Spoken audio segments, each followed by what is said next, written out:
find yourself traveling down a lonesome road, somewhere well off the beaten path. You don't know when it happens, but all at once you feel as if you stepped through an underwater shadow. The sky you've been breathing turns to ashes, and you decide to flee. You double back, planning to retrace your steps, but find where each of your footprints should be a fully functioning miniature toll booth. You have forgotten your wallet at home. Dark buildings loom on the skyline like the broken teeth of a honky-tonk piano. A voice on the wind beckons you forward, toward the city on the edge of forever. This is the end, you hear it say.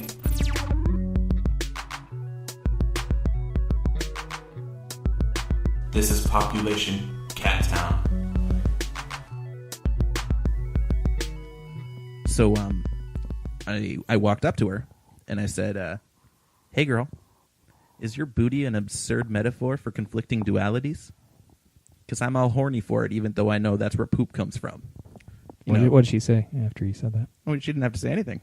We're getting married next week. Oh, wow. Yeah, I was going to ask you, do you want to be my best man? Yeah, well, I always thought I would be. We'll hammer out the details, but I think it's time to podcast. Well, let's go ahead. And I didn't realize we had microphones in our hands and that we were recording. I had no idea.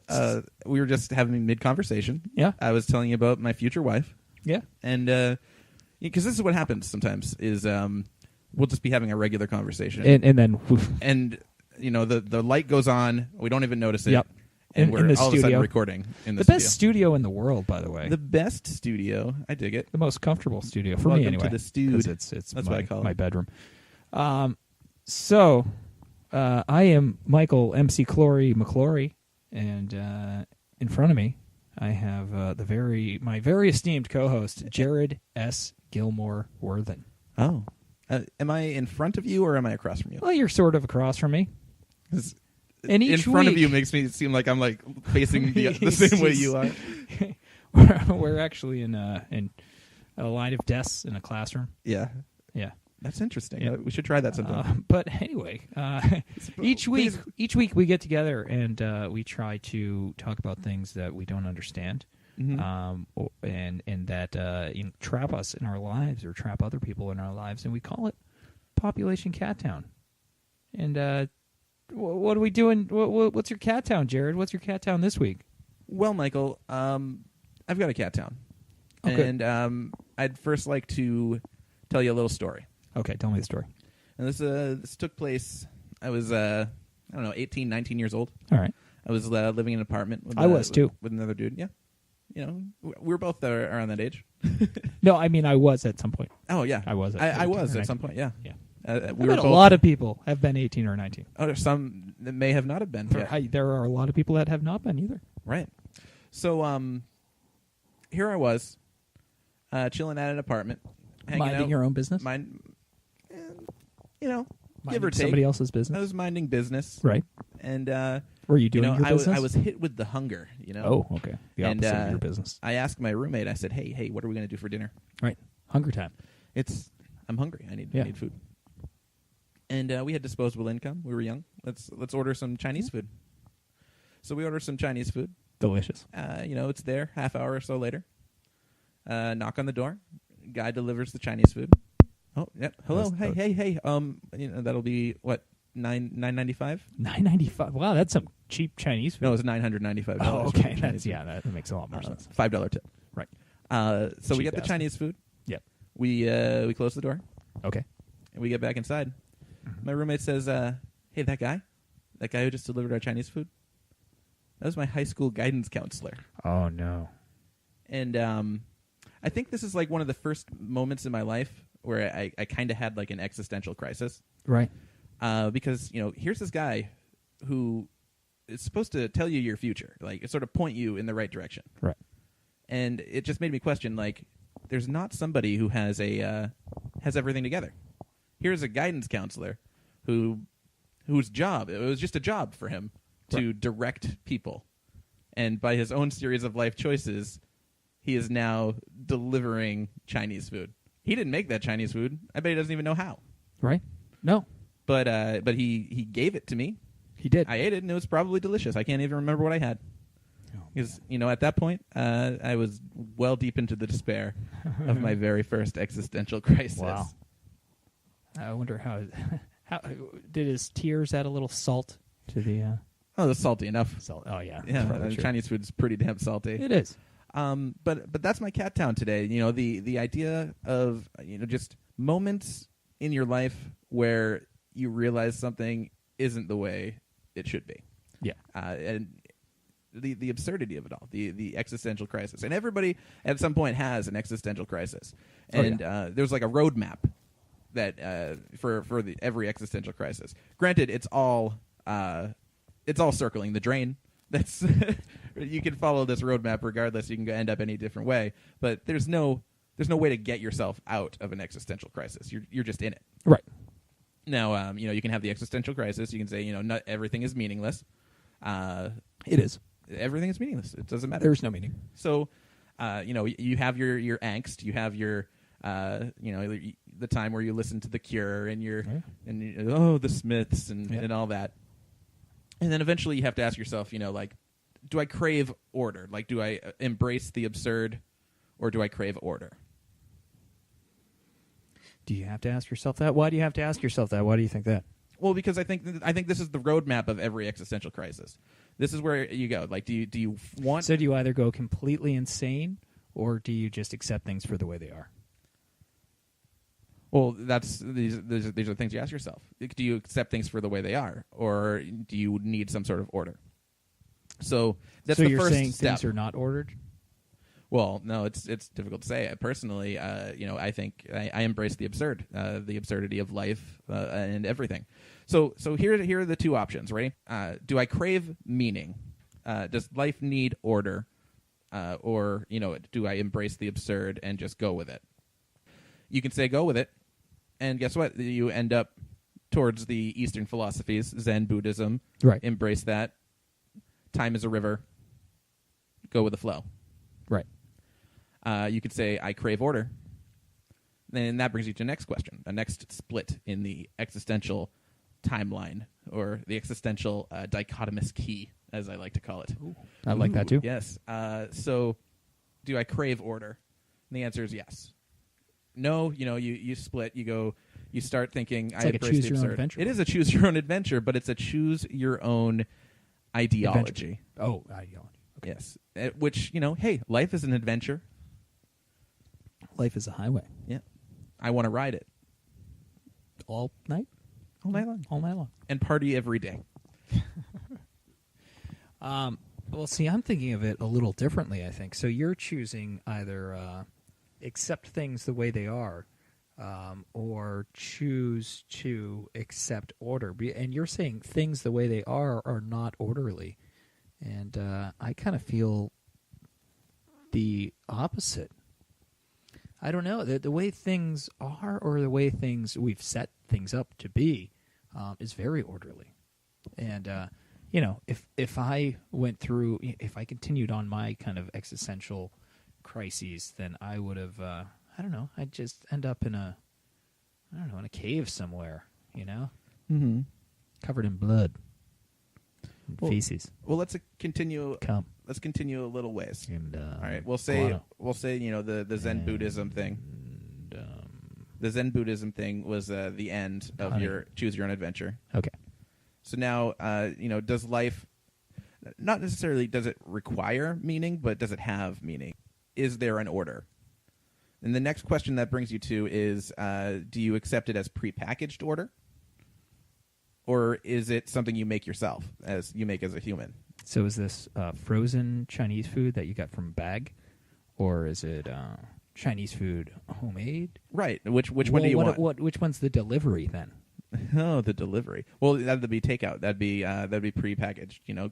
Give me everything you got. I'll eat what you give me. How do you make Chinese food? Your guidance counselor didn't even know how to make Chinese food. No, he didn't. We're not discussing making Chinese food. We're discussing ideologies of existential crises. Oh, okay. All right.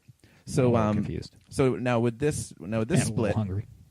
You're a little hungry? I'm kind of hungry too. Are you? We should order some Chinese food. Let's do that. Yeah, that'd be great.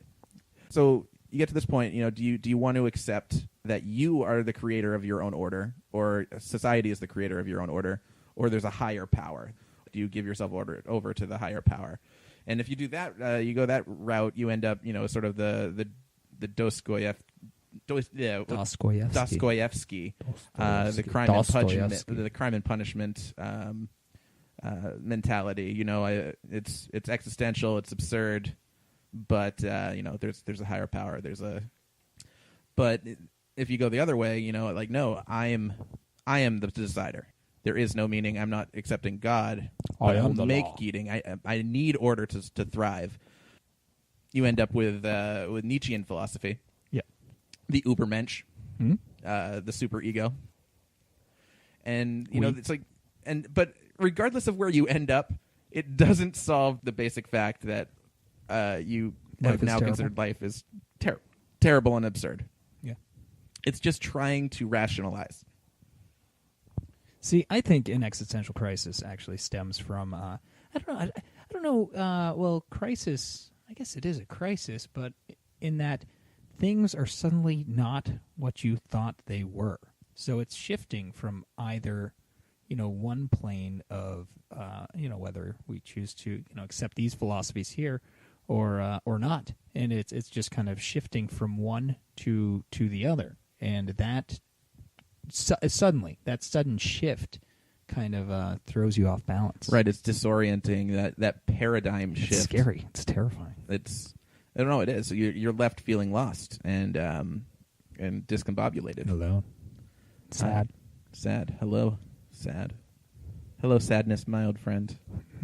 So I I kind of experienced that when I guess your parents are probably the first ones to toss you into an existential crisis, or at least it was for me. I can't recall an exact thing, but just like basically, at a young age, like realizing, oh my God, they don't have all the answers, and they're supposed to. And Right. I've gone this whole time thinking that they knew everything, and that what they thought and what they did was the right way, and that there is no right way, and everybody lives differently, and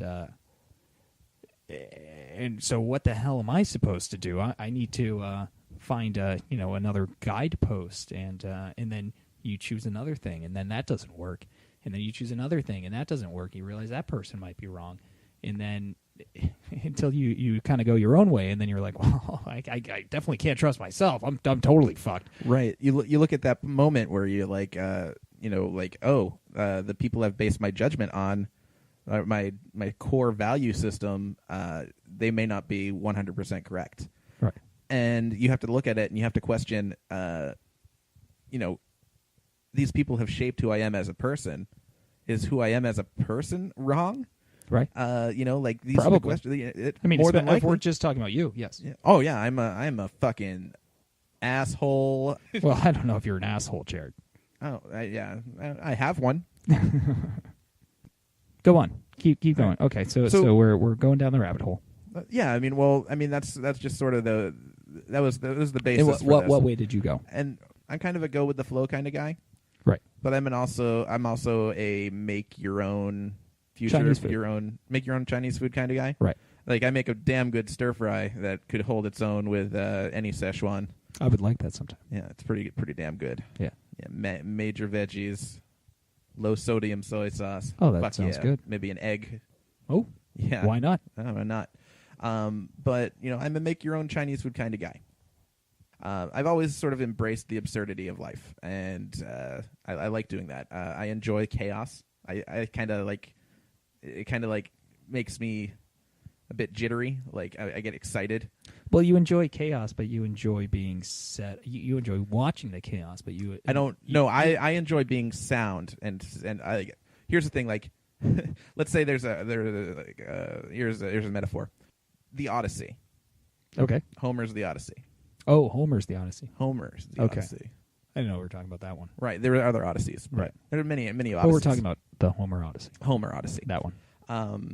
And Odysseus. At a certain point, he and his shipmates are on the sea. Do you know his name sounds like the Odyssey? Like the word Odyssey?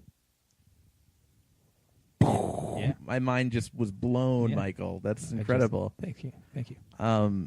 But so at one point, Odysseus and his shipmates are traveling overseas, and they're coming upon the sirens. And we all know the sirens, Sexy sexy sirens. mermaid siren ladies. I always imagine them to be like the hottest, just the hottest, right, just the hottest, just the hottest. There's That's nothing it. beyond the That's sirens. Yeah. But so And you know what? I would have chosen the eternity. the eternity. Well, the eternity with the sirens. Oh no! Well, that wasn't the thing. The sirens sing, and then they lure They you. crash your they ship. crash your ship because you're lured by their There sirens. was like this one song. It's one. I don't know. Maybe it was the made-for-TV version, right? Something like that, where he spends a little time with the siren, and years go. No, that's a goddess. Damn it. Yeah, the one. Yeah, the sirens just crash your ship. They're bitches. Right, but the siren song is the most beautiful thing there is. So hearing it could be like good sex. Right, it could Like be the best. mind-blowing. Mind blowing. So what Odysseus did is, He strapped himself to the pole. right. His crew, he had them cover their ears and not listen. Yeah. But he himself said, "I'm going to hear the sirens." Yeah. And he strapped himself to the deck, and so he wouldn't be able to steer from his course.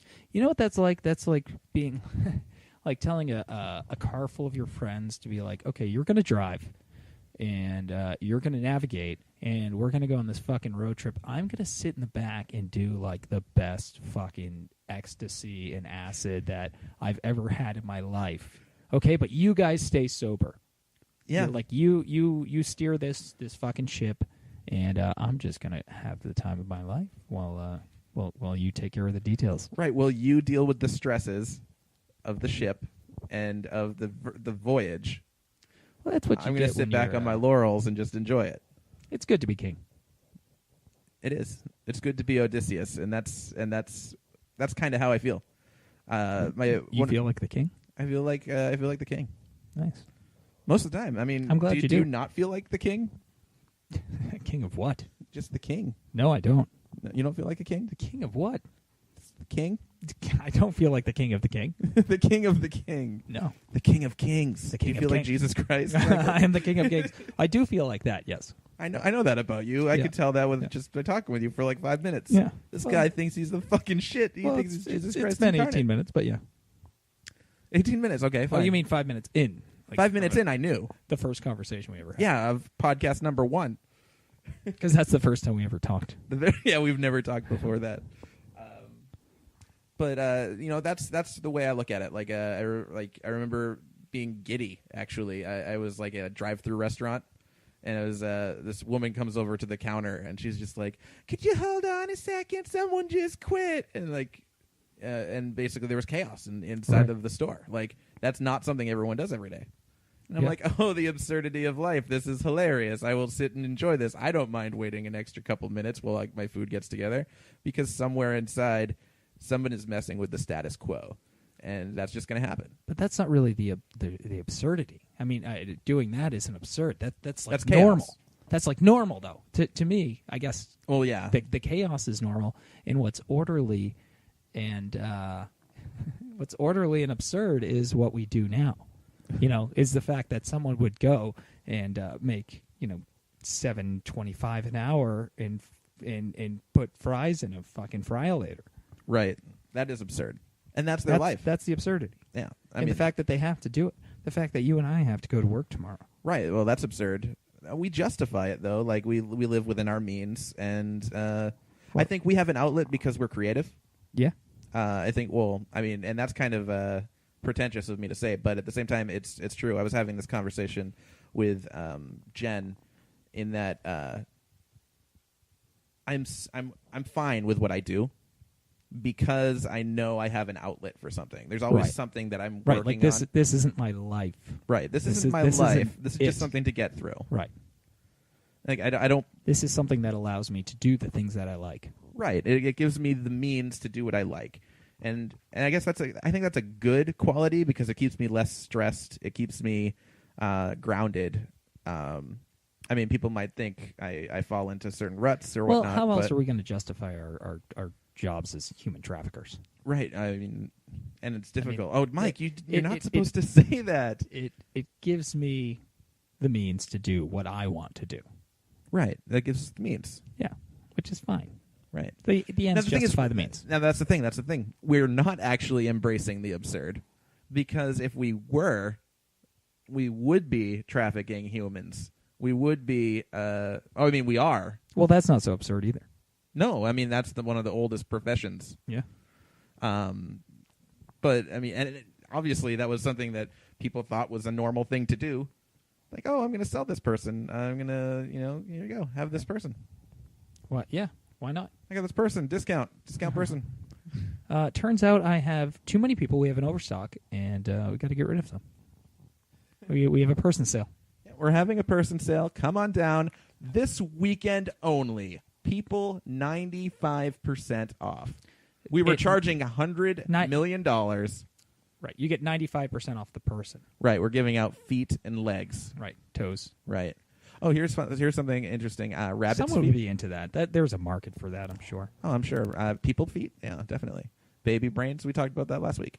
But you remember how rabbit's feet were a thing? It was like a lucky lucky talisman. Fucking weird, right? That is weird. I just feel bad for all those 3-footed rabbits. Do rabbits have 4 feet? Are those things in front? Are those feet? Or are those like rabbit hands? Yeah, I mean, if you're going to say... Are those little rabbit hands? Little adorable rabbit hands.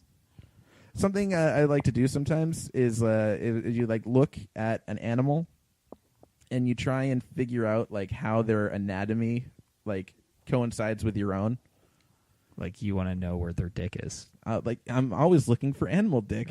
I'm trolling for animal dick. I know that about you. Right. But no, I was saying like for example, I think I started thinking about this because I was reading a number of myths and legends, and the story of the spider, like the arachnid or arachnus or whatever it was. Right. And it was just somebody who was so good at weaving that a god got pissed off and said, "I'm going to turn you into this thing."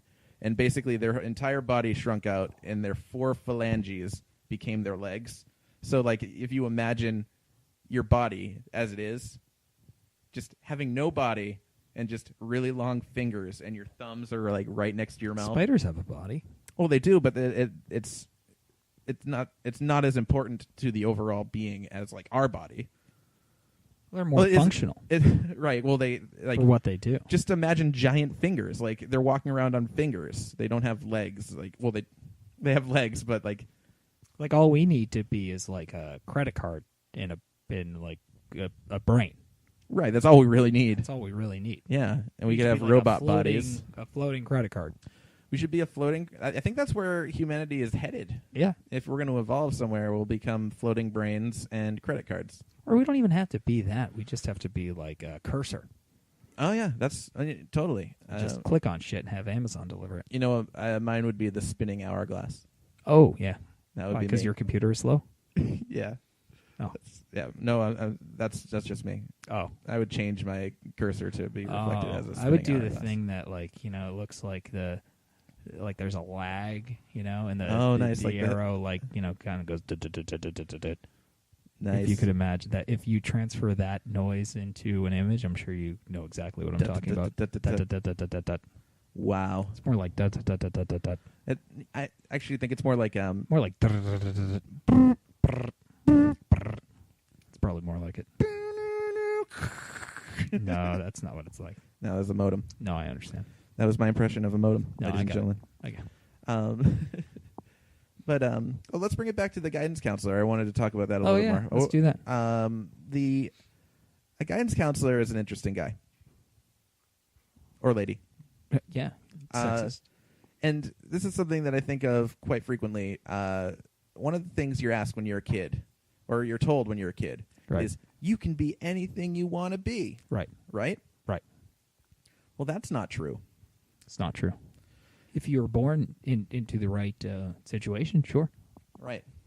I mean, you can improve your situation. You can do what you can do within your means. That's what's so great about America. But I think the best part of life is when that question never has an answer. Like when someone says, "What do you want to be when you grow up?" You can be anything. Can I have less choices? Yeah. Can I have let's narrow it down to 4. Right. Let's 4 things.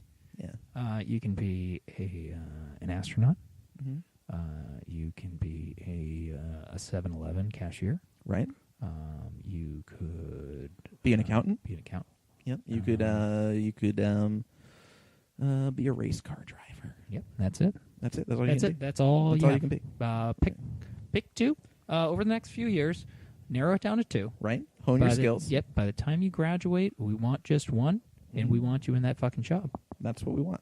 because this world needs more race car drivers. Well, I wouldn't necessarily say that's Or what astronauts. I wouldn't necessarily say that's what I want. That's what I want. I just wish that the That's what I answer wish could I had always that. remain open. You know, having no answer for as long as possible.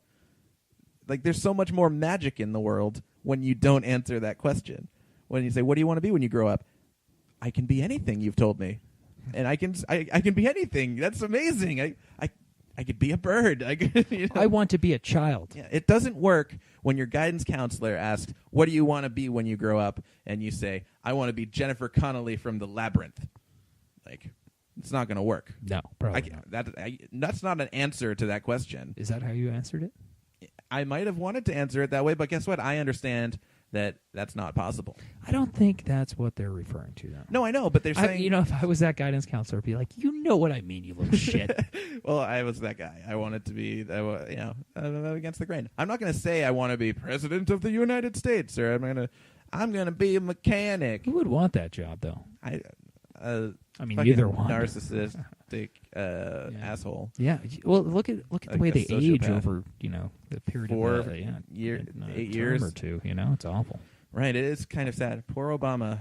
Poor Obama. He was a good-looking guy, and Obama. now he's just an old-looking guy. Gaunt. Yeah. I guess he always looked a little gaunt. Yeah. Like Bill Clinton, he has no soul. He was a pudgy president. Now he's like a skinny skeleton man. Oh yeah, with a big head. He's got a big head. He wasn't supposed to get much skinnier than he was.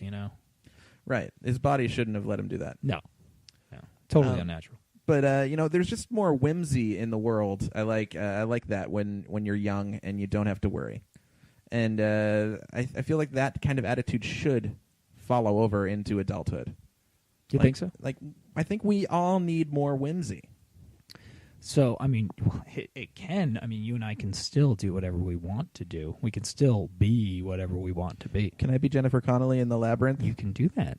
I want to I mean, dance now the magic more dance. now more than ever. Now more than ever. I mean, if you have the save your time. pennies, you can get a nice sex change. Some plastic surgery. Well, yeah, I'd have to save my pennies. But that's not gonna. I'm not gonna be able to travel through a mystical world. Dude, you could make it happen. I mean, listen. There's a man Jared. who is a tiger. There is a man who's a tiger, and I bet he goes out in the grass and does tigery things. He hunts with a bow. Oh, does he? Yes, Tigers don't hunt with a bow. I know. But That makes no sense. It's how Let's be he's learned real to here. cope. Okay. You know what? If somebody asked It's him, damn my human form. that guy, all right, he's kind of a hero Right. because his guidance counselor asked him, "What do you want to be when you grow up?" And he said, "A tiger." And the guidance counselor said, "You know what I mean, you little shit." And he said, And "Yes, I do. I know what you mean. I'm and going to be a I tiger." want to be a tiger, and I'm going to be a tiger. And guess what, Mike? He's a fucking tiger. He is a tiger. I know he's a tiger. I think he did a great job at being a tiger. As much of a I think tiger he's as anyone could be. Oh, no. I'm sorry. I had to do it. Is his name Tony? I don't think it is. No, does he eat Frosted Flakes? No, I don't think he does. No, he eats tiger foods. Does he really? What is a tiger food? A fucking steak? Yeah, he just eats steak all the time. Wow. I'm going to feel bad when Tiger Man dies, actually. I want to know what's up with that guy. Oh, there'll be another Any Tiger listeners, please write in. Let us know what's up Yeah, with Tiger if Guy. you or Hey, Tiger anyone Guy, if you you're know listening. have heard about Tiger Guy. Oh, Tiger Guy's a listener. Yeah, I mean, he's probably our He number loves one our fan. shit. But, that's like, that guy has whimsy. He does have whimsy. A little too much whimsy, if you ask me. Right. Oh, yeah, okay. You get to, there's a certain point. I guess there's a point if you're well off within your means. Like if you have the money, you can do anything. Right, of course. Like Tiger Guy, he's probably got a bunch of money. That's why he turned into a tiger. Oh, yeah, I'm sure he was a trust fund baby or something. If he was working a 9-to-5 job just to pay the rent, do you think he's working to become a tiger? No, because, I mean, what job hires tigers? What job hires tigers? No job is the No answer. job is. He can't even get a job at McDonald's. Tigers need not apply. Tigers need not apply. I hear they just make terrible employees. That's what I've heard. They're very unruly. So I guess here's a hypothetical. Like here's another one. Against Me, lead singer of Against Me. Right. Laura Jane Grace. Right. If Laura Jane Grace Yep. did not have the millions of dollars made from Against Me, Right. would she still be Laura Jane Grace? Would she still be Tom Gabel? Gable. Or Gabel. Gabel, as I like to. Gazelle. It's Tom Gazelle. Would he be a gazelle? Well, that kind of circles us back around, right? Okay, so there's we're talking about like accepting the world the way it is, or kind of going on your own merry way. It's almost better to accept the world as it is, so you can go on your own merry way. Because really, the way the world is, in order to be a free person, you need money. Right. That's the only way to be free, is be a slave. You be a slave until you have enough money to be free. To buy your freedom. Yeah. We all need to buy our freedom. Right. I wish I had money to buy my freedom. It's like oh man, I feel like there's a really good analogy, like people that were enslaved and needed to like buy their own freedom. Do you know anything like that? Have you heard of that? That's never happened in the history of the world. No, that doesn't make any sense.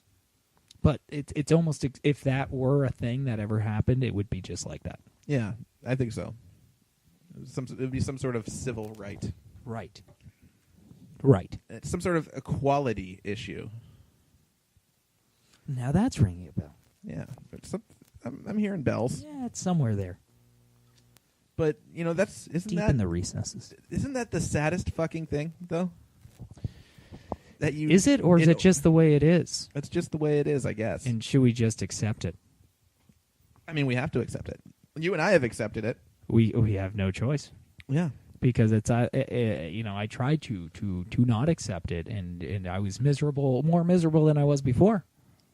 I'm like, I'm just going to live my own way. And you know what? The universe said, "Fuck you, man. You're not going to live your own way."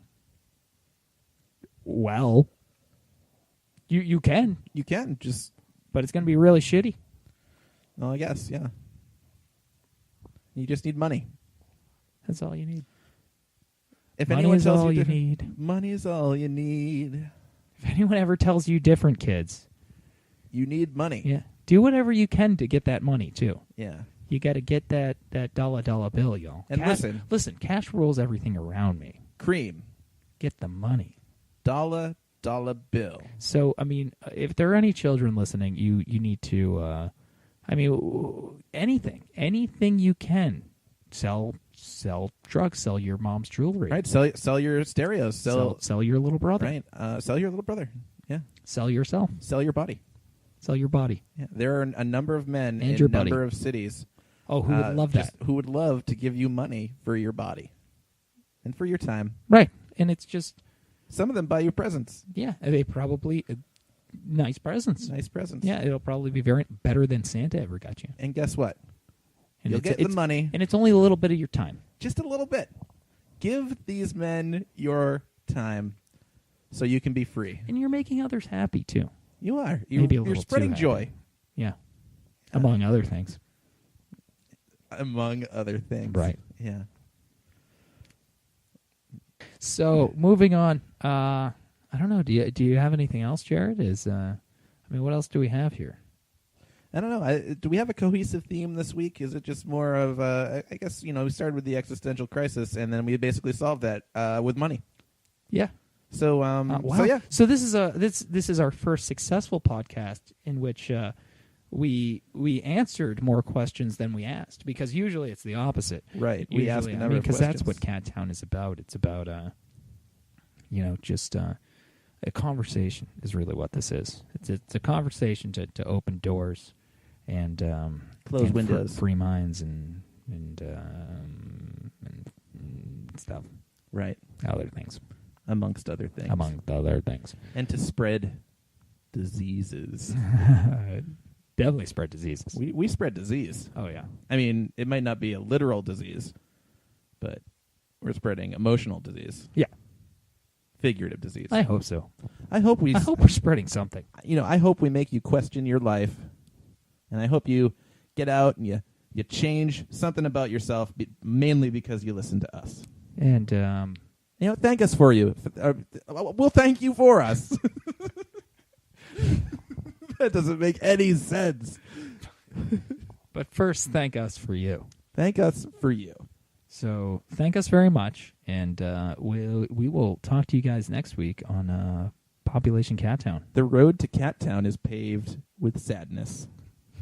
Sure is. Now leaving Population Cat Town. Take Bye-bye. care. Bye-bye. Bye now. Bye-bye. Bye-bye. Bye. Bye-bye. Bye. Bye-bye. Bye. Bye-bye.